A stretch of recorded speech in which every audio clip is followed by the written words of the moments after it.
And this is how we make it.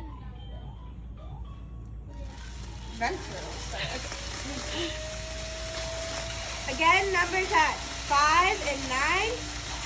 This is high speed. That is low speed, which makes no difference, basically.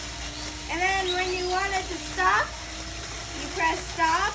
We'll do that in a little bit. We're going to add it to that big thing. Oh, we did that later. That's at the beginning. And then stop it.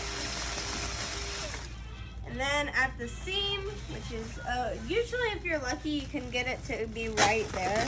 You crack it, and then you have bubble wrap that actually doesn't pop. Like, you can't pop it. It's kid safe. Yeah.